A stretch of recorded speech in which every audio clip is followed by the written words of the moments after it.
My mother will turn 97 in a couple of weeks. Although her eyesight and hearing are failing and her hands are crippled with arthritis, the doctors tell her she is the healthiest 97-year-old they have ever seen. Her mind is sharp. She's pretty amazing. She regularly calls me and tells me all about some new advertisement she's gotten in the mail that announces a new miracle cure to fix what ails her.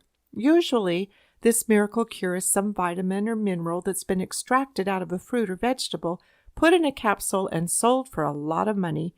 And yet, every time I do the research, I find that the vitamin or mineral isn't nearly as effective without the rest of the apple. That for optimal usage, it needs to work in concert with the other minerals or the fiber or some other property of the apple. I see that a lot in education today, where the pieces are extracted from the whole. Examples of this are working on vocabulary and spelling lists, isolating a reading comprehension skill, doing map work as an isolated study, analyzing the parts instead of taking in the whole. While this may be a common and familiar education method, how is it working for us? We are told we can judge something by its fruit. For all the time spent on reading comprehension skills, how many students will continue to read after they graduate? And what will they read? Will they choose to read great literature or history, for example? Studies say no. 150 top scholars entered a nationwide contest where they were to be awarded a cash prize. Because they all had perfect scores, the committee awarding the prize had to find some other way to differentiate between the candidates. So they asked the contestants to tell of one book they had read in the past year that wasn't assigned to them. If I remember correctly, only one had done so and won the prize. It seems the more we try to isolate pieces of learning, the more we tend to get in the way. I was reading from my daughter's college children's literature textbook, and it said that children who are taught to read with basal readers with controlled vocabulary learn to read much more slowly than children who are taught to read with quality literature. One study was conducted in New York's West Side. 92% of the children came from non-English speaking homes. 96% were below the poverty level, and 80% spoke no English when entering school.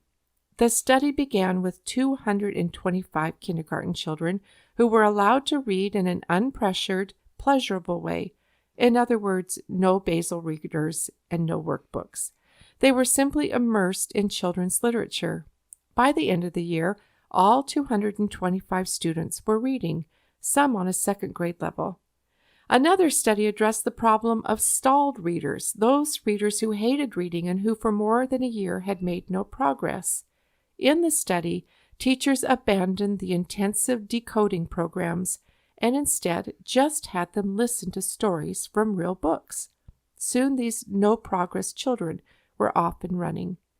For all our focus on writing skills, the vocabulary lists and the grammar sheets and the 5-paragraph essays, how many adults go on to write because it's a pleasurable activity?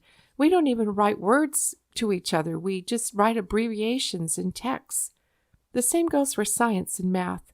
Only a few students will have any desire to use this knowledge after graduation, and most of what was learned will slip away. We don't have to teach our body what to do with an apple. All we have to do is chew on its juicy, sweet deliciousness, and our body breaks up its parts and makes use of its nutrients. Here are 4 examples of eating the whole apple of learning, taken from my daughter's college textbook. 1. Robert Howard Allen at age 6 was left to be raised by his grandfather, 3 great-aunts, and a great-uncle who all lived in the same house in rural Tennessee. After his grandfather taught him to read, he started reading the Bible to a blind great-aunt. From age 7, he read thousands of books, from Donald Duck comics to Homer, James Joyce, and Shakespeare. He began picking up books at yard sales, and by his early 20s he had some 2,000 volumes. He never went to school, not even for a day. At age 32, he showed up at Bethel College in Tennessee and graduated 3 years later, summa cum laude. He then enrolled in graduate school at Vanderbilt University, earning a Ph.D. in English. He went on to be a visiting lecturer in a college in Kentucky. Second example. Laura Lee Summer and her mother were homeless and moved from one shelter to another. She recalled sitting on her mother's lap and listening to stories when she was a little girl. When she was 20 months old, her mother started reading her the same book every night because it was the only book she owned, a well-thumbed book of nursery rhymes. On her 4th birthday, Laura Lee was given enough money to buy a See and Say book and taught herself to read. As they moved from town to town and shelter to shelter, she always visited the libraries. She tried school at age 10, but preferred to remain at the shelter and read. In her senior year, she took the SAT and scored 1,460, putting her in the top 99.7th percentile of America's high school seniors. In 1994, she was admitted to Harvard University on full scholarship. Number 3, Dale Wasserman is best known as the creator of Man of La Mancha. When his parents died when he was 14, he was placed in an orphanage, undisciplined, secretive, and almost entirely unschooled. One night in the middle of the night, he ran away and hitched his first freight train ride. For the next 5 years, he rode the rails, never having a home, going to school, or working a steady job. This is how he described his learning. In the library of a small town, I would select 2 books, slip them under my belt, read as I rode, and slip them back into the stack of another library in another town where I'd borrowed 2 more. Number 4, Kush Liauman was born with multiple handicaps, mental and physical. The doctors recommended she be institutionalized. Her parents refused and instead kept her home and read picture books aloud to her, sometimes reading up to 14 books a day, week after week and month after month. By the age of 5, Kushla was pronounced by doctors to be socially well-adjusted and intellectually well above average. Now you may say that these 4 cases must be exceptional, but I can give you a lot more. In fact, as I read the lives of great men and women, I see the same pattern repeated over and over again. Lots of stories in childhood and lots of uninterrupted time alone with books. Let me throw in just one more example of someone who literally ate the whole apple. Lew Wallace was a general in the Union Army, and after the war, he wrote a book that was the best-selling American novel of the 19th century, even outselling Harriet Beecher Stowe's Uncle Tom's Cabin. It has been called the most influential Christian book of the 19th century. The book is Ben-Hur. I'll let Lew describe his own educational experience. I had one mainstay. I loved to read. I was a most inordinate reader. In some lines of literature, especially history and some kinds of fiction, my appetite was insatiate, and many a day while my companions were clustered together in the old red brick schoolhouse, struggling with their problems of fractions or percentages, I was carefully hidden in the woods nearby, lying upon my elbows, munching an apple, and reveling in the beauties of Plutarch, Byron, or Goldsmith. 2 more examples of eating the whole apple of learning. Vocabulary words are picked up 10 times faster within context than when provided as separate vocabulary lists. How did any of us learn to speak? We weren't given vocabulary lists. Also, critical thinking cannot be taught as a separate subject. As was stated in one article I read, people who have sought to teach critical thinking have assumed that it is a skill, like riding a bicycle, and that, like other skills, once you learn it, you can apply it in any subject. Decades of cognitive research has proven that's just not the case. You learn critical thinking by immersing yourself in rich content of thought. The best way to learn is to make learning a part of life, not separate. A child will learn fractions much more easily by measuring out ingredients for cookies or cutting pizza into 6 pieces and giving a 1/6 of a pizza to a little sister than by working through a pile of worksheets. See how fast a child learns counting by 5s when he's adding up nickels, like I talked about in the math section. A child will learn more about trees spending time outside in nature than reading about them in a textbook and filling out a worksheet. Telling and listening to stories, singing, playing, sharing rhymes, looking at pictures, watching sunsets and stars, and chasing butterflies. This is eating the whole apple in early childhood education. I would say the concept applies to adulthood too. While most organizations try to solve the problems of poverty and homelessness by focusing on the pieces, helping the homeless acquire job skills or providing housing or teaching them how to fill out an application for a job, one group thought entirely out of the box. The Clemente Project offered free college-level humanities courses to homeless people with amazing success. The difference was these courses tended to their hearts, and once their hearts could see and feel, they felt empowered, and they began to lift themselves out of poverty. I would call that a whole apple approach.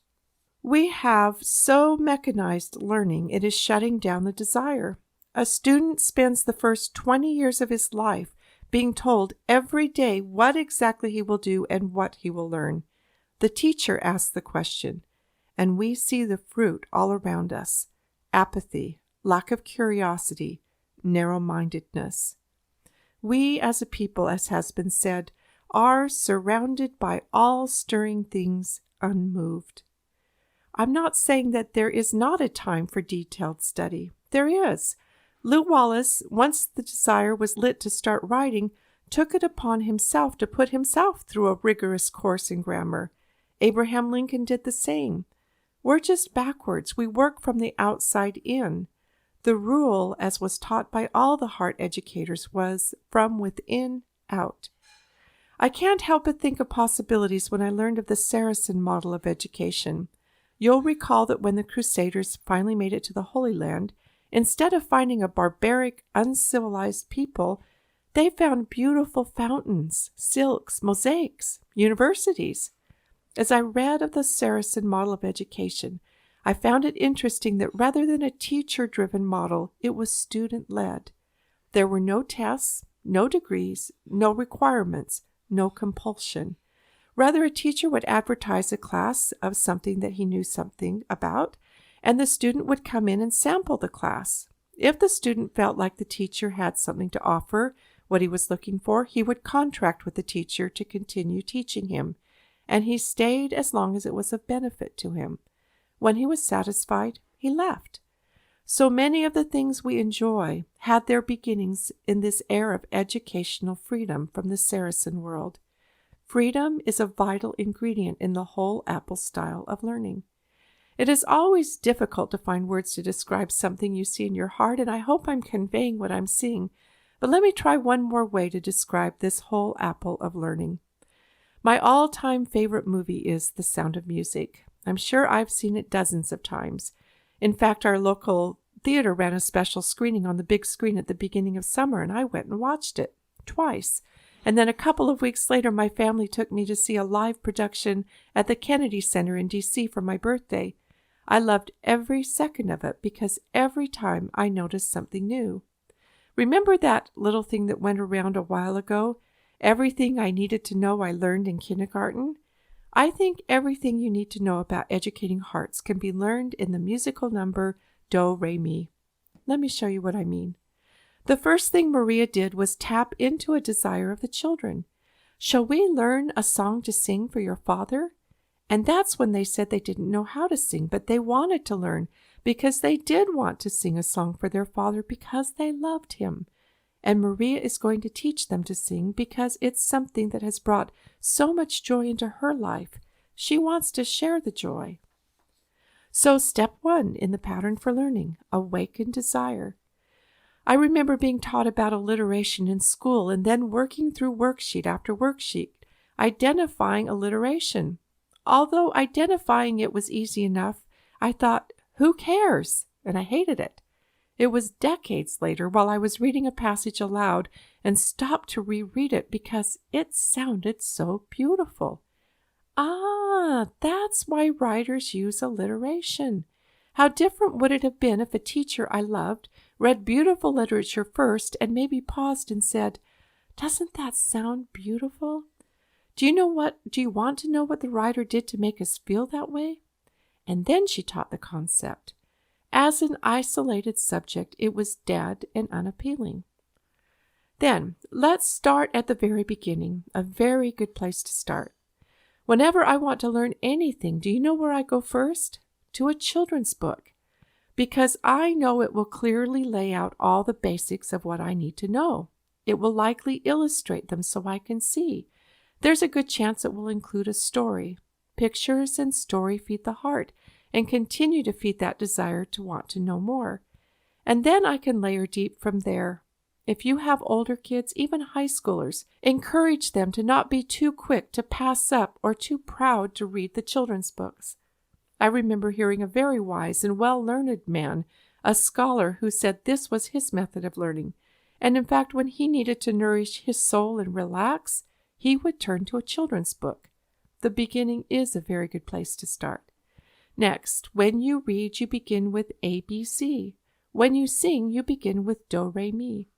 Here she is tying into the familiar. Learning to read by learning their ABCs was an activity they had all experienced. Now they could understand that Do, Re, Mi was simply an alphabet for singing. Providing many experiences to connect to, and then finding ways to connect to that which has been experienced, is a key component of learning success. Always be on the lookout for those familiar connections. The first 3 notes just happen to be Do, Re, Mi. Sometimes facts are just facts, and you just need to accept them for the time being. The first 3 numbers just happen to be 1, 2, 3. The capital of our nation just happens to be Washington, D.C. Later, they may learn how Washington, D.C. came to be our capital and how the first 3 notes came to be Do, Re, Mi, but for now we can move forward by just accepting the fact. Let's not get bogged down. Then Maria models all the notes in the scale, Do, Re, Mi, Fa, Sol, La, Ti, and notices they're not getting it, so she says, let's see if I can make this easier. She thinks for a second, looking for an illustration, and then begins to connect each of the notes to something that is familiar to them. Do, a deer, a female deer. Re, a drop of golden sun. Notice the joy on their faces as she connects to things that are familiar to them. First they listen, and then she repeats. Repetition is also a vital part of the learning process. None of us pick up the whole of anything on the very first try. I can read the same book over and over again, and each time pick up something new, or watch a movie, for instance, over and over again, even dozens of times. Who would do that, right? That's why I encourage you to consider using the rotation schedule. It allows you to pass by the same subjects many times, each time gathering something new. So next time through, Maria lets them take turns saying just the notes, and she sings the part that's connected to the note. As they become more confident, they join in more until she sits back and watches them sing the whole thing on their own. Pay attention to the fact that they are learning to sing by singing. We learn to do by doing. We learn to cook by cooking. We learn to write by writing. We learn to read by reading. My son-in-law loves to play board games, and he's always finding new ones. If he sits down and tries to explain the whole objective of the game and all the rules up front, I'm totally lost, and I don't even want to play. The way I learn to play new games is that we start playing, and along the way, in the moment I need to know, I pick up all the rules and strategies. At first we take it slow, and then after a couple of times of playing, I'm ready. That's a whole Apple way of learning. How much of teaching are you trying to do by explaining rather than doing?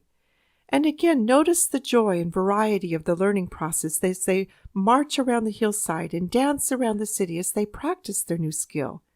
Now they are ready for the next layer, that of tools and rules. Now, children, Do, Re, Mi, Fa, So, and so on are only the tools we use to build a song. Once you have the notes in your head, you can sing a million different tunes by mixing them up. Here is fruit to the learning.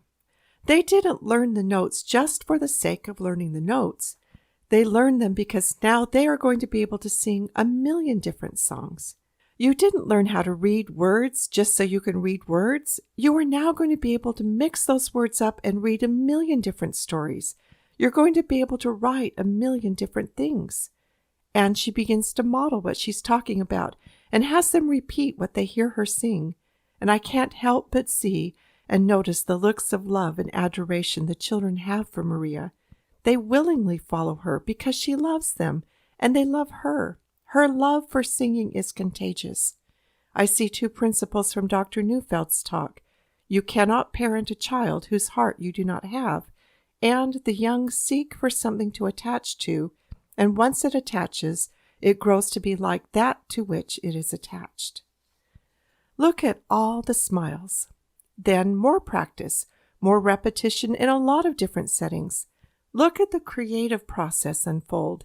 They've been given raw materials and are now organizing it all in new and endless ways. And the learning continues to layer until, by the end of the number, they're singing in harmony and confidence. What is the fruit of all that learning? Music changes the atmosphere of their home. It touches their father's heart and heals their relationship and heals his heart. They now have a skill that brings opportunity and meaning to their lives with all its variety. Their learning has borne good fruit. Now, let's learn Do-Re-Mi curriculum style. Children, today we are going to start learning the 8 notes of the scale. Notice they're not given a reason or a desire. What I see too often are kids showing up and being handed the day's learning assignment. The first note of the scale is Do. I will write it on the board for you to see. And now, please, copy it in your notebooks. Your homework tonight is to copy Do 10 times in your best handwriting. Day 2. The second note of the scale is Re. Will you say that with me? This is how you write Re. I need you to copy it 5 times. Now, tonight, your assignment is to write a story using Re as your protagonist, and you will be marked down for misspelled words. Day 6. The 6th note of the scale is La. This is how you write La. Please copy it in your notebook. Your assignment is to write a 5-sentence paragraph on how you feel about La. Now, I don't know about you, but other than the fact that La is the note to follow So, I don't know much else about it. Certainly not 5 sentences worth, and I actually have no feelings about it. I couldn't care less.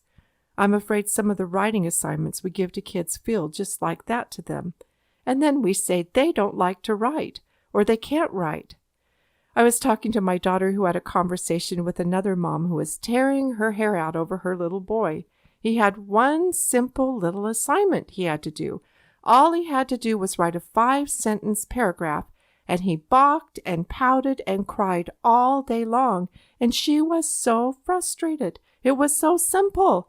Why was he being so stubborn? Well, I suspect it was the law thing. Now, children, study these 8 notes you have learned because you will be tested on Friday and you'll be expected to put them in order. Monday rolls round. Today, children, we are going to begin to learn time signatures. Be still, my little heart. It's this mechanization of learning that is getting in the way of developing imagination, that thinking of the heart that is so vital and important. I know I'm exaggerating, but this is how learning felt to me in my school years. I wish I could find the exact quote, but I read someone say recently that we have built the biggest system of schooling wherein our children spend all their days reading the menu without ever actually getting to taste the food. I think that's a good description. Learning by heart is a joyful experience. Eat the whole apple of learning. Let me close with the words of an old 1805 hymn with some good reminders for well-educated hearts. Know this, that every soul is free to choose his life and what he'll be. For this eternal truth is given, that God will force no man to heaven. He'll call, persuade, direct aright, and bless with wisdom, love, and light. In nameless ways be good and kind, but never force the human mind.